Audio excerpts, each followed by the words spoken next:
আজকে আপনাদের সাথে শেয়ার করব চিংড়ি রাইস ফ্রাইড ইলিশ ভাজা। তো চিংড়ি মাছের খোসাগুলোকে ছিলে আমি মাঝখান দিয়ে কেটে রসটাকে বের করে লবণ দিয়ে ভালো করে ক্লিন করে নিয়েছি। চুলায় কড়াই দিয়েছি, সামান্য পরিমাণে সরষের তেল দিয়ে দিব।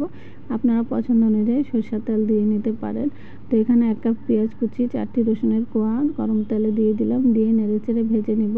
ভেজে নেওয়ার পরে এখন আমি চিংড়ি মাছগুলোকে দিয়ে দিব। দিয়ে নেড়েচেড়ে অল্প একটু সময় ভেজে নেব। বেশি কড়া ভাজা করলে চিংড়ি মাছটা শক্ত হয়ে যায় আর টেস্টটাও নষ্ট হয়ে যায়।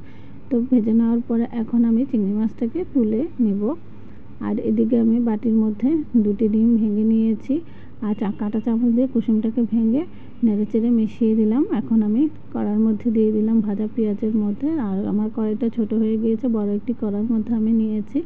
এখন এখানে সবুজ পাকা মিলে গোটা কয়েকটি কাঁচামরিচ দিব। আর আপনারা চাইলে মরিচটাকে কুচি করেও দিতে পারেন।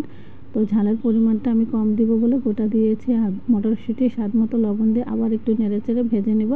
আগে থেকে ভাতটা রান্না করে ঠান্ডা করে নিয়েছিলাম আমি। এখন এখানে আমি দিয়ে দিব ভেজে নেওয়া চিংড়ি মাছটা দিয়ে নেড়েচেড়ে আরেকটু সময় ভেজে নিলাম। এখন আমি ভাতটা দিয়ে দিব 1 বাটি। ভাতটা দিয়ে আবার নেড়েচেড়ে কিছুক্ষণ সময় ভেজে নেব। তো ভালো করে ভেজে নেব। আমি কিন্তু এখানে গাজর একটু কুচানো দিয়েছি, ভিডিওটা স্কিপ হয়ে গিয়েছে, দেখাতে পারিনি। আর এখন একটু ভাজা মশলার গুঁড়ো দিয়ে আর একটু নেড়েচেড়ে ভালো করে ভেজে নিব।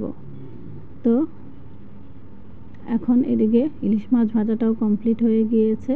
এখন আমি প্লেটে নিয়ে আপনাদেরকে দেখিয়ে দিচ্ছি। তো হয়ে গেল দারুণ স্বাদের চিংড়ি রাইস ফ্রাইড ইলিশ ভাজা।